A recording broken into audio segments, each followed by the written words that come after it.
Hi guys, hope you're doing well. Um, um, Today, or rather this evening, I'm going to present what's on the agenda for week 12. All right, so week 12, basically what we're going to do today, we're going to review and talk about Alan Turing's Computing, Machinery, and Intelligence on page 478. And before we get to that, though, let me assign next week's homework. Your next week's homework is to read Being, The Language of Dreams on page 555 and answer discussion questions on page... so the essay starts on 555 and you would answer discussion questions on page 561. All right? So that's your homework. Next week, so at this point, you should all be in the process of finalizing your research paper number 1, which I've received from some of you, and those are I've looked over those papers that I've looked over look pretty good, as well as other papers that you turned in, like essay 2, essay 1, and I think most of you have already completed the midterm by now. So what you still needs to be finalized then is research paper number 1. All right, so if you could do that this week and turn that in through Canvas, that would be great. So let's talk about this essay on page 478 called Computing, Machinery, and Intelligence by Alan Turing. First off, you want to answer the question, who is Alan Turing and why is he important? This is a really complicated essay, but I'm going to try to break it down into, to make it less, to make just as simple as I can make it in the amount of time that I have to present it. Who is Alan Turing? Alan Turing was one of the first pioneers in computer science as we know it today. During the World War II, he was an English mathematician who was responsible, who made his claim in the world of mathematics and computer technology by inventing, rather, the first computer to break the Nazi Enigma code during the war. You see, at that time, the German U-boat fleet were decimating the English naval force because they had a highly sophisticated encryption device called the Enigma. And Alan Turing, among other things, was responsible for one of those responsible for breaking that encryption through the invention of a computer that would allow the code to be deciphered, and therefore the coordinates for U-boat strikes could be determined in advance.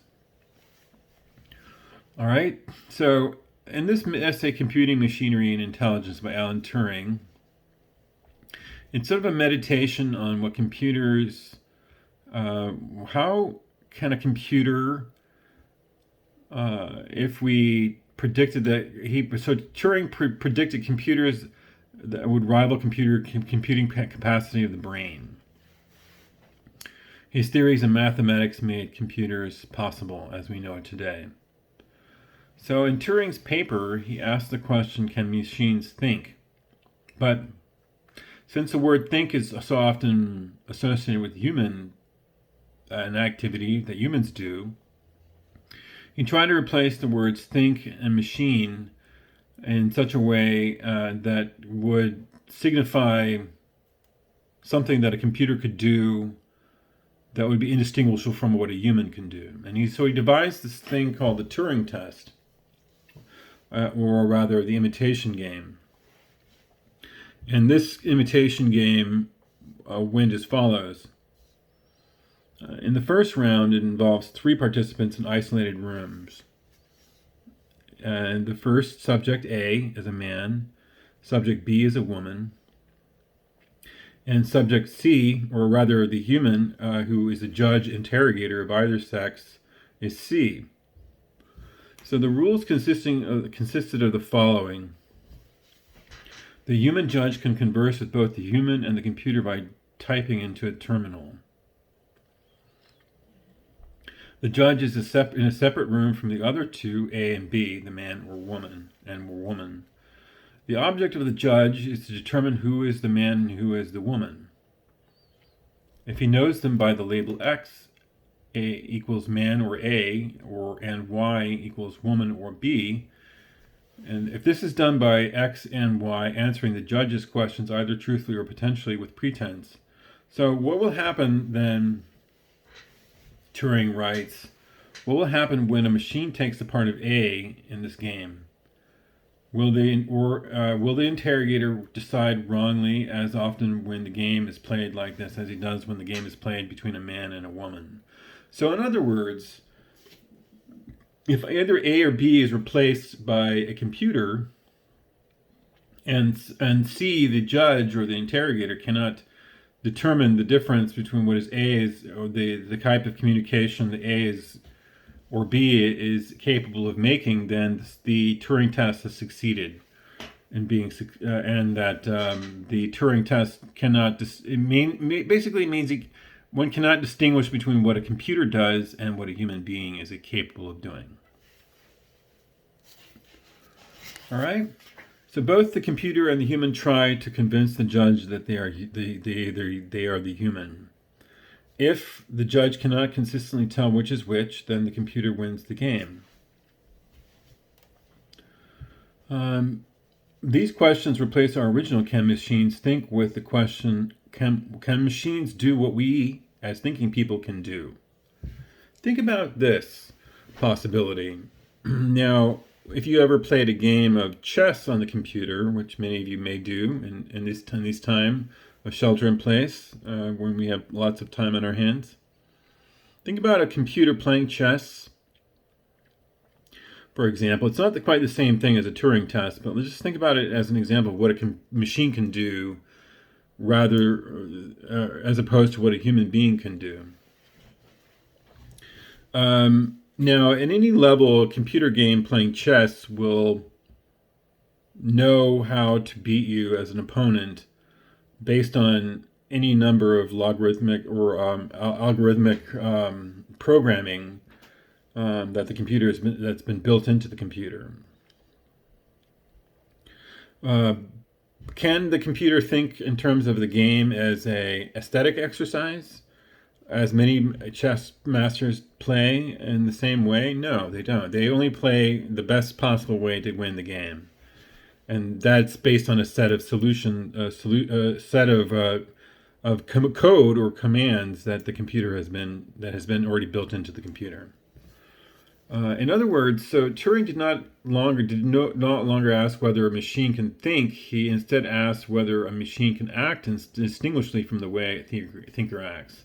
One thing that could be problematic for a computer playing chess is the computer has no awareness of itself playing chess, so it's not self-reflective about the act of playing chess. It's just a program. This question avoids the difficult philosophical problem of defining the verb to think, meaning all that's in its various metaphysical aspects, and focuses instead on performances, capacities. Consequently, some have asked the question, can a computer communicate over a teleprinter, fool a person to believing it is human? However, Turing did not want to fool people, but he rather wanted to generate cognitive human capacity. So, in essence, Turing's question was not if computers could be used for statistical problems, but rather whether there are imaginable computers which would do well under those certain circumstances. So what is a digital computer? All right. For those of you who are interested in computer science or are currently studying computer science, you might be familiar with this concept. Turing suggested that we should focus on the capabilities of digital machinery, machines which manipulate the binary digits of 1 and 0, rewriting them into memory using simple rules. He gave 2 reasons. 1, there is no reason to speculate whether or not they can exist. They already did in 1950. Digital machinery is universal. This is due to the following. Turing's research had proven that a digital computer can, in theory, stimulate the behavior of any other digital machine given enough memory and time. Therefore, if any digital machine can act like it is thinking, then every sufficiently powerful digital machine can. Turing writes all digital computers are in a sense equivalent. This allows the original question to be made even more specific. Turing now restates the original question by, quote, let us fix our attention on one particular digital computer, C. Now C, computer, can be made to play satisfactorily the part of A, man, in the imitation game. And the part of B, the woman, can be taken by a man. This question, he believes, can be answered without resorting to speculation or philosophy because it's now a question of software engineering. So according to Turing, the focus is not whether all digital computers would do well in the game, or not, nor whether the computers that are presently available would do well. Rather, there are imaginable computers which would do well under any circumstance. For Turing, it was a matter of considering advancements in computers. So in the book, we're going to go over 9 common objections to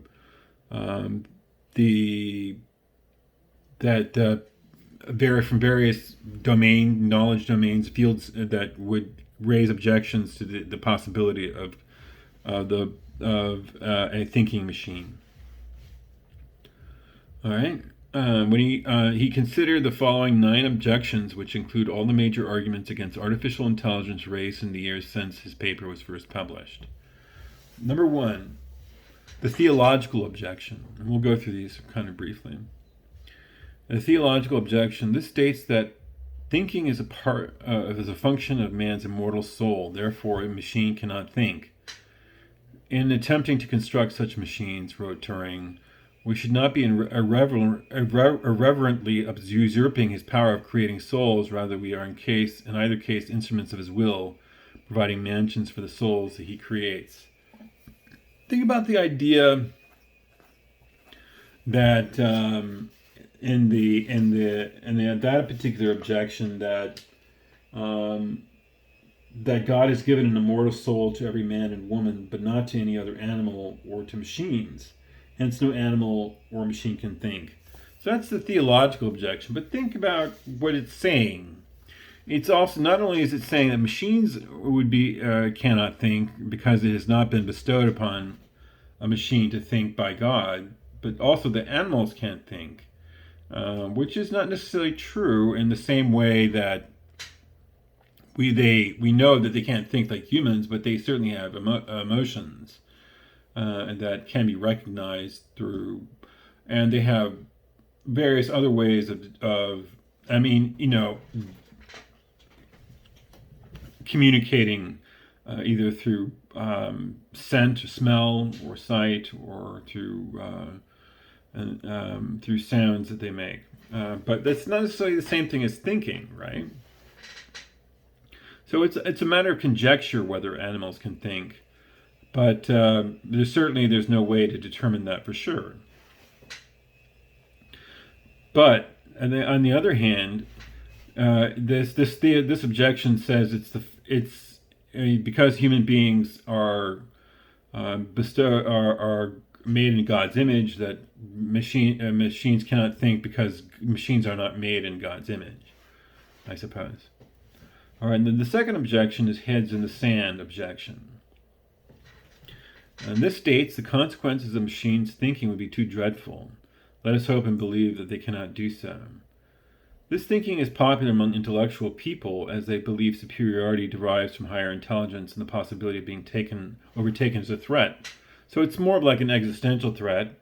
If machines were able to think, that they would perhaps exceed our ability as human beings to think and or make decisions, or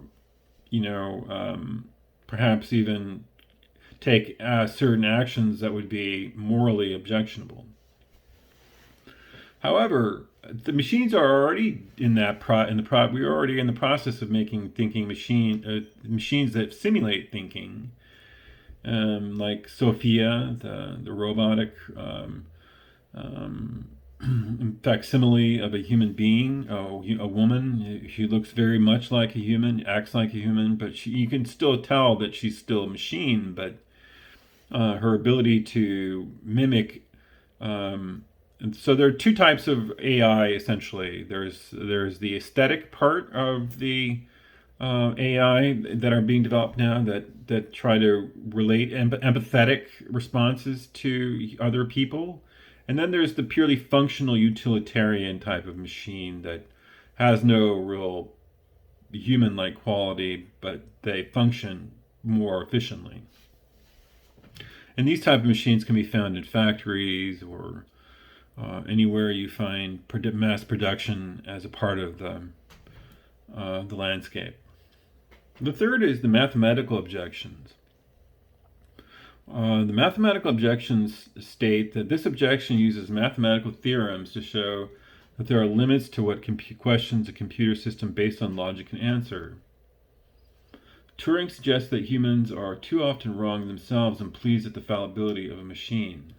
Both either machines or human beings can be wrong. However, let's think about this in real basic terms, since my math ability to discuss higher mathematics is rather limited. I would just say that we know that because a machine is primarily a binary system, they're using digits of 1 and 0, that a computer cannot interpret anything else besides.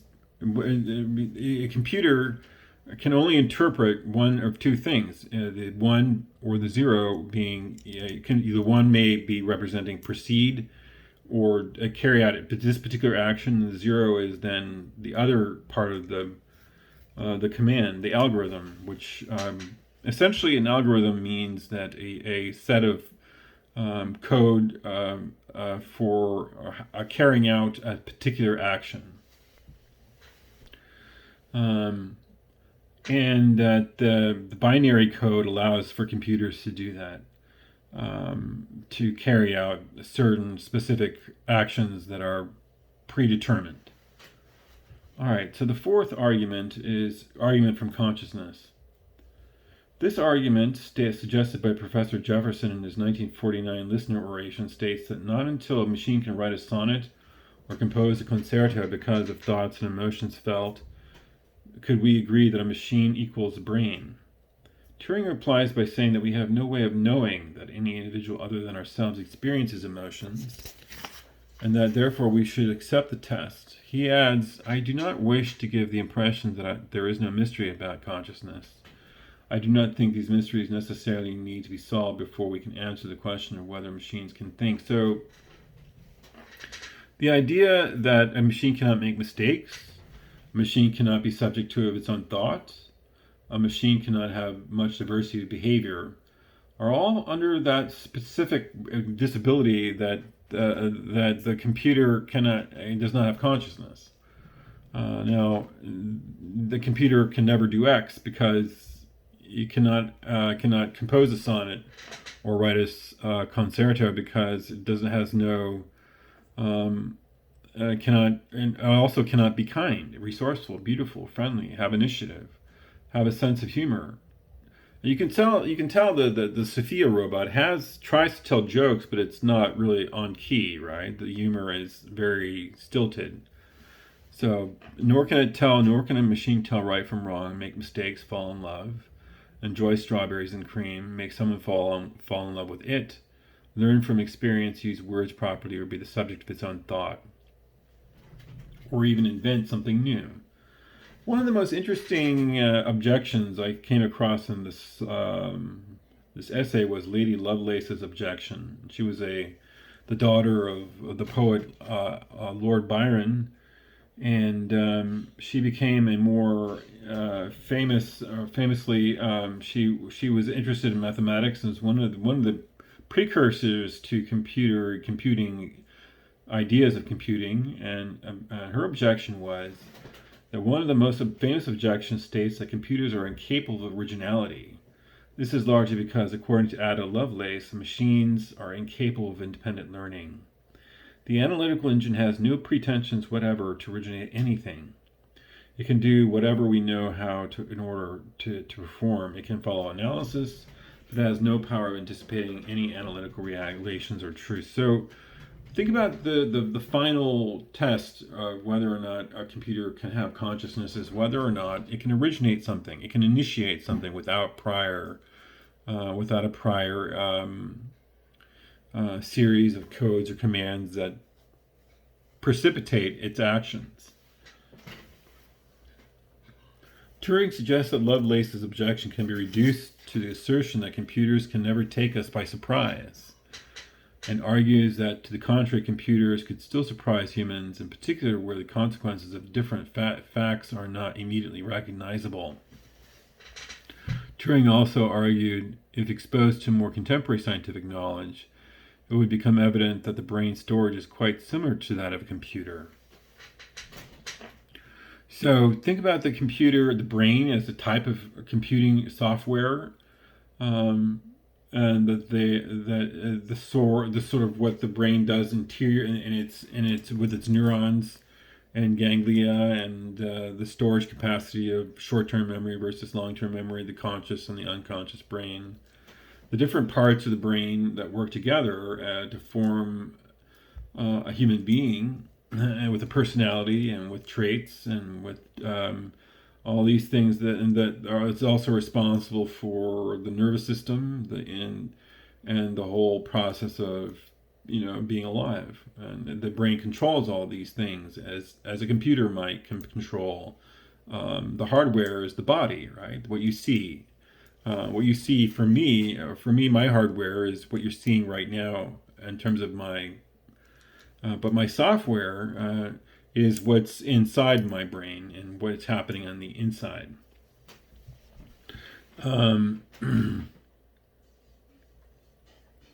So Turing ends the paper by speculating about how a machine can pass the test that could be designed. All right. Think about this.